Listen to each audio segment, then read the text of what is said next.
Bonjour à toutes et à tous, bienvenue sur KTV, Kwezi FM, le 106.9 pour un temps de parole en direct à la radio et à la télévision. C'est le ministère de l'Environnement qui l'a décidé, le plan VHU qui a commencé à s'appliquer dans les Caraïbes, sur les îles françaises des Caraïbes. Et Mayotte arrive en troisième position pour la mise en place de ce plan VHU. Avec nous, on a Anne-Constance Onguena du cabinet Incidence. Anne-Constance, bonjour. Bonjour Patrick. Merci d'avoir accepté notre invitation. Le plan VHU, on va en parler, on va le détailler, on va essayer de tout comprendre. C'est quoi déjà à la base? Ça veut dire quoi VHU? Alors VHU, c'est véhicules hors d'usage. Oui. Donc ce sont on assimile en fait les carcasses qu'on voit au bord des routes à des VHU, mais un VHU, ça n'est pas ça. Un VHU, c'est un véhicule hors d'usage qui est toujours composé de l'intégralité du véhicule, c'est-à-dire des sièges, du moteur, des portes, voilà. Ouais. Nous à Mayotte, nous avons des carcasses. Ouais. Qui traînent au bord de la route. Et donc, c'est le ministère qui a décidé ça. Ça Oui. date pas d'hier, hein, cette décision. Non, c'est une réflexion qui est en cours depuis fort longtemps pour arriver à décliner un process adapté à l'outre-mer, puisque la problématique des VHU est commune à l'ensemble des îles ultramarines. Et donc, le ministère et la Fédération française des constructeurs automobiles ont demandé aux filières REP locales, c'est-à-dire aux structures qui sont en charge de l'élimination des déchets de l'automobile, de bien vouloir déployer sur leur territoire ce plan. Et à Mayotte, c'est l'association AMEDA, donc, qui est en charge de l'élimination des déchets de l'automobile, de bien vouloir s'approprier ce plan et de le décliner à Mayotte. Alors, à Mayotte, ça veut dire que toutes les communes de Mayotte ont validé ce plan VHU. Elles sont toutes concernées. Ça fait l'unanimité auprès des communes? Alors, ça fait l'unanimité auprès des communes, mais pour une première tranche, on va dire, de démarrage, on va partir d'un arc à Mayotte, un arc est, qui va de Koungou jusqu'à Kanikeli. Reste la commune de Mamoudzou qui, pour l'instant, est incertaine. On ne sait pas encore si elle participera au dispositif ou pas. En tout cas, toutes les autres vont participer. Et ça veut dire que des financements sont amenés par la Fédération française des constructeurs automobiles pour prendre en charge l'élimination du VHU, puisque effectivement, au final, avec la directive déchets qui s'applique à Mayotte, eh bien, c'est le producteur du déchet qui est responsable de son élimination, donc le constructeur automobile. Alors justement, on va en parler, Anne-Constance. Si effectivement il y a une association et un système qui est mis en place par le ministère de l'Environnement qui prend en charge ma carcasse que j'ai laissée au bord de la route, pourquoi je vais m'embêter à la ramener? Parce que le ministère... C'est pas aussi simple que ça. Non, parce que le ministère et la Fédération française des constructeurs automobiles, à travers ce plan VHU, ont pour objectif de mettre en place des filières pérennes de gestion de ces VHU. Le véhicule hors d'usage, c'est-à-dire la voiture qui ne roule plus, mais qui est toujours dans une intégrité complète, c'est-à-dire avec des moteurs, des sièges et des roues, a une véritable valeur économique. Et donc la vente des pièces détachées permet d'éliminer, de dépolluer et d'éliminer in fine le déchet. Si il y a une carcasse comme ce qu'on voit derrière vous en ce moment, bah, évidemment, ça n'a plus Non, aucune... c'est Carmar qui est derrière moi. Ah. Il a bien changé. Effectivement, à ce moment-là, il n'y a plus de valeur économique et ça repose sur le contribuable, parce que effectivement, aujourd'hui, c'est la collectivité qui paye, donc ce sont nos impôts. Ouais. Vous disiez tout à l'heure que le plan VHU les fonds nécessaires pour les enlèvements est abondé par les constructeurs automobiles. Oui. Ça veut dire quoi? Ça veut dire que, évidemment, enlever un véhicule, ça a un coût. Qui paye au bout du compte? Ah bah c'est simple. Si on ne retrouve pas le propriétaire du véhicule pour 1000 raisons qu'on pourra redétailler tout à l'heure, c'est le producteur du déchet qui en est responsable. C'est-à-dire le constructeur de la voiture. Ah, mais le constructeur réappliquera forcément le coût du plan sur le coût des voitures. Aujourd'hui à Mayotte, ceux qui détiennent 95% du marché de la vente des voitures, c'est Renault, Peugeot et Ford. Donc c'est eux qui payent. C'est eux qui Mais vont c'est payer. pas forcément les magasins qui sont représentés à Mayotte. Non, ce ne sont pas les enseignes, ce sont les constructeurs automobiles, donc les gens qui fabriquent les voitures. Mais ce coût-là, puisque c'est eux qui financent, qui payent, ce coût-là, il est forcément répercuté sur le prix de la voiture. Donc au bout du compte, c'est nous qui payons si on achète une voiture neuve. Oui, alors que rapporter le véhicule hors d'usage dans un centre VHU agréé est totalement gratuit. Ça ne coûte rien au propriétaire du véhicule. Il l'amène, on lui reprend gratuitement. Donc il n'y a aucun intérêt à laisser pourrir son VHU sur le bord de la route, étant entendu qu'à Mayotte, il y a 2 centres VHU agréés.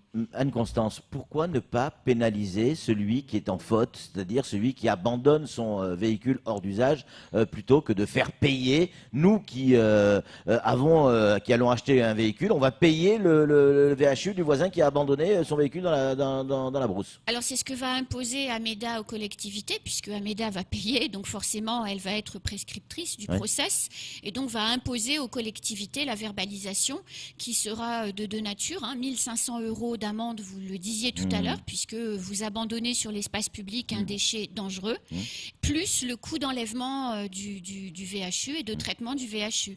Et comme c'est la police municipale qui mettra l'amende, eh bien le contrevenant devra, quoi qu'il arrive, payer jusqu'à des saisies sur salaire et autres ventes de biens, jusqu'à arriver à retrouver la somme qui lui est due. Et si le propriétaire est inconnu, le véhicule, on le voit, regardez sur ces images, aller retrouver le propriétaire sur cette voiture, ça paraît impossible. Alors sachez qu'on peut identifier le propriétaire d'un véhicule bien au-delà de la plaque d'immatriculation.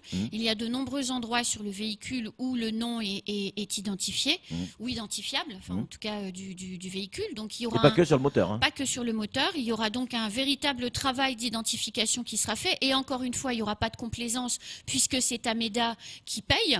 Donc il y aura un véritable effort de fait pour retrouver les financeurs, les propriétaires des véhicules.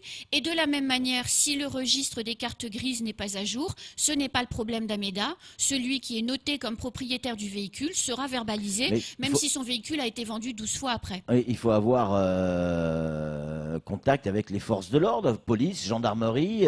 C'est une association qui va contrôler les propriétaires des véhicules? Non, c'est la police municipale, comme c'est déjà le cas aujourd'hui. Sauf que le payeur sera peut-être un petit peu plus exigeant sur la nécessité de retrouver le propriétaire. Le but du jeu, c'est pas de ramasser les VHU. Le but du jeu, c'est de mettre en place une filière pérenne de commerce des pièces détachées d'automobiles. Donc pour ça, il faut que les voitures arrivent entières dans les centres VHU agréés.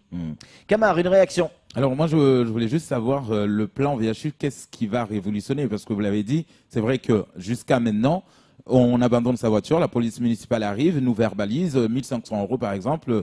Mais qu'est-ce qui va changer? Qu'est-ce qui va réellement changer aujourd'hui? Puisqu'il y a déjà des gens qui sont verbalisés pour 1 500 €, pour une somme de 1 500 €. Je ne suis pas certaine qu'il y ait beaucoup d'amendes à 1 500 € qui soient mises. En tout cas, sur les premières communes qui vont participer au déploiement, il n'y a aucun procès verbal de 1 500 € qui a été dressé. Donc jusqu'à maintenant, rien n'a été fait? Rien du tout. Ah bon? Donc il y a des petites amendes de ci, de là, mais pas 1 500 € plus le coût d'enlèvement du VHU. Ça, en tout cas, sur les premières communes qui vont travailler, il n'y en a pas. Et ce qui va réellement changer, c'est qu'on va mettre en place des plans de communication qui vont permettre d'informer aussi le citoyen du fait que c'est gratuit de ramener son véhicule et on va tout faire pour lui faire comprendre que ça va maintenant lui coûter plus cher de laisser son véhicule au bord de la route que de le ramener dans un centre VHU agréé. Et sachez également qu'il y a deux personnes que Ameda va rechercher. C'est le propriétaire du véhicule, le propriétaire du terrain. Ah donc, oui, il y a ça aussi. Oui, parce que pour les garages informels, par exemple, qui abandonnent 35 épaves au bord de la route, le terrain appartient à quelqu'un. Donc c'est le propriétaire du terrain qui sera verbalisé. 1 500 fois 35 fois 35 fois le coût d'enlèvement. On durcit le ton, j'ai l'impression. L'environnement, et c'est certainement une bonne chose, est véritablement pris au sérieux au niveau de ce gouvernement. Et on met les moyens un peu dur même pour arriver à ses fins. Oui, les pollutions qui sont liées aux véhicules abandonnés sont vraiment très importantes. On pollue la nappe phréatique, donc ça a des conséquences pour la santé. Et les enfants jouent dans les VHU, jouent avec les batteries qui sont pleines de plomb. Et déjà des cas de saturnisme dans le centre de l'île ont été détectés. Donc c'est le prix à payer, à la fois pour l'environnement plus agréable à vivre, mais aussi pour améliorer les conditions sanitaires sur le territoire. Anne-Constance, je me fais voler la voiture. le voleur part avec ma voiture, fait ce qu'il a à faire avec, il la jette dans la brousse et la brûle. C'est déjà arrivé et ça arrive souvent. C'est Je suis surtout arrivé responsable. pendant la période des coupeurs de route. Bien sûr, je suis responsable. Si vous n'avez pas déclaré qu'on vous a volé votre voiture, oui, c'est vous qui serez verbalisé. Oui. Si vous avez déclaré que votre voiture a été volée et qu'elle n'est plus en votre possession, non. D'accord. Camar. Alors, vous disiez tout à l'heure, il y a deux centres agréés à Mayotte. Donc là, on parlait de ces casses auto aujourd'hui. Est-ce que dans le plan, on prévoit, parce qu'il y a des véhicules qui sont là depuis 20 ans dans ces casses auto qui ne servent plus à rien, est-ce que dans le plan, on va les chercher directement dans ces centres? Alors, dans le plan, on va effectivement récupérer tous les objets, puisque c'est comme ça qu'on les appelle. Ce ne sont pas des VHU, donc des carcasses qu'il y a derrière vous. Ils vont être récupérés et progressivement, la communication et tout le travail qui va être fait aussi par les collectivités qui sont très embêtées par ces VHU va être d'améliorer l'état du véhicule hors d'usage ramené vers les centres VHU agréés. Et les deux centres VHU agréés à date sont Enzo Technique Recyclage et Carcasse Auto.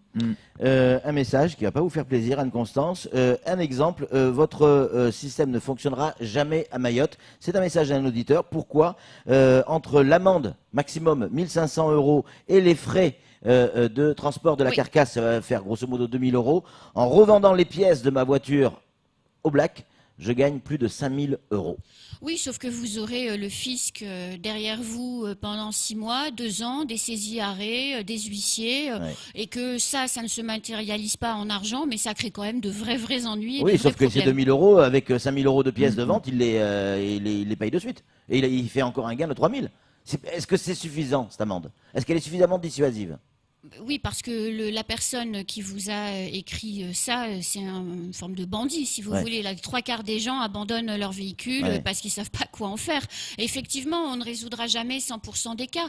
Mais si ça fonctionne pour 90% des personnes qui sont propriétaires d'un véhicule et qui souvent ne savent pas quoi en faire ou espèrent pouvoir avoir les moyens à moyen terme de pouvoir réparer leur véhicule, ce qui est quand même le cas de la majorité des personnes, si on offre des solutions qui fonctionnent à ces personnes-là, le système va s'améliorer. Il n'y a pas de système qui apporte des solutions dans 100% des cas. Le bandit, il existera toujours. Bien sûr. Alors, il y a ceux qui abandonnent, Anne-Constance, les véhicules sur les bords des routes. Il y a ceux qui les gardent dans leur jardin. Mais il n'a pas les moyens de le tracter ou de faire appel à un dépanneur. Comment ça va se passer pour lui? Alors, si le véhicule est dans une propriété privée qui appartient à quelqu'un, c'est pas un véhicule hors d'usage au sens des textes. Donc abandonné sur un lieu public. Voilà, donc il est propriété de celui qui l'a déposé dans son jardin. Et s'il veut s'en débarrasser, il appelle et qu'il ne peut plus le déplacer, comme vous le disiez, eh bien il appelle, et que son véhicule est entier, c'est-à-dire qu'il a toujours une véritable valeur économique. Il appelle l'un ou l'autre des deux centres VHU agréés, qui se fera un plaisir de venir lui chercher. Anne-Constance, ça démarre quand à Mayotte précisément? Parce que là, c'est une véritable révolution que vous nous annoncez ce matin. Oui, bien sûr. Alors ça démarre quand on est en train de finaliser l'organisation et je pense que les premières collectes pourront avoir lieu dans le courant du mois d'avril. Vous le disiez tout à l'heure, on ne réglera pas 100% du problème, mais est-ce qu'il y a déjà un nombre, parce qu'il y a une somme qui est allouée pour pouvoir mettre en place ce plan VHU, est-ce que ça nous donne une idée déjà du nombre de carcasses, avec l'argent déjà disponible, est-ce que ça nous donne une idée du nombre de carcasses qui peuvent être enlevés à Mayotte? Alors, de manière générale, quand il y a des plans d'enlèvement qui sont financés par le pouvoir public, donc par le contribuable et quelquefois aussi le contribuable responsable, on ramasse environ 1000 véhicules par an. Et là, le plan prévoit un financement pour 1333 véhicules. Alors, vous allez me dire pourquoi 1333 et pas 35 ou 32 ? Parce que ça correspond à un prorata des mises sur le marché de véhicules neufs. Enfin, si déjà on arrive à enlever 1300 véhicules hors d'usage sur Mayotte, c'est énorme. Ah, on a fait le travail, oui, bien sûr. C'est énorme. Anne-Constance, dernière question, après on vous libère, c'est promis. Ces véhicules hors d'usage, ok, tout le monde est dans les règles, tout le monde est dans les clous, on ramène le véhicule, etc. Mais ces véhicules, même s'ils sont dans un centre VHU, ils sont toujours sur Mayotte. Et ces 1300 véhicules sont toujours stockés sur Mayotte. Non. Ça veut dire quoi? Qu'on va avoir une casse géante? Non, parce que le plan prévoit collecte et traitement. Là, on parle de la collecte, puisque la collecte concerne le grand public, mais le traitement est prévu. C'est-à-dire qu'Ameda, à partir du moment où il prend en charge le VHU, en devient quelque part le responsable jusqu'à son élimination, a des comptes à rendre, y compris au ministère. Les textes sont très clairs. Et pour chaque véhicule qui sera ramassé sur le bord de la route, un bordereau de destruction devra être fourni aux services concernés. Ça veut dire une commercialisation des pièces détachées en premier lieu, une dépollution du véhicule pour enlever tous les composants polluants qui pourraient occasionner des atteintes à l'environnement, et enfin une destruction de la carcasse. Une destruction, ça veut dire quoi? On la compacte? On la compacte. On a ce qu'il faut à Mayotte? Non, il n'y a pas de broyeur à Mayotte, et il n'y en aura pas, puisqu'en Ouais. métropole, il y en a 3, Ouais. et à La Réunion, il y en a 2, Ouais. ils ne tournent pas. Donc, qu'est-ce qu'on fait des carcasses? On les compacte Ouais. et on les vend à des structures en Inde, en règle générale, Ouais. qui achètent la matière première pour la remettre dans des fours et refabriquer de la matière première avec de l'acier, autrement dit. Donc c'est de l'économie circulaire C'est ça, quelque part. ouais. C'est plutôt une bonne chose, et pour le coup, ça crée de l'emploi. Et ça crée de l'emploi. Ça commence au mois d'avril sur Mayotte. Il fallait qu'on vous tienne au courant, qu'on vous informe de cette nouvelle. Et Dieu sait qu'elle est importante. On l'a compris, le gouvernement serre la vis côté environnement. Les amendes et les carnets d'amendes seront de sortie. Attention, ça peut vous coûter cher si vous abandonnez votre véhicule, qu'il soit totalement hors d'usage ou pas. Il y a des solutions. Prenez les devants, allez voir les différents centres VHU, il y en a 2 à Mayotte. Merci beaucoup Anne-Constance d'être venue sur ce plateau et d'avoir Merci, répondu à nos Patrick. questions. Merci. Allez, c'est tout pour ce temps de parole. Tout de suite, la suite de nos programmes.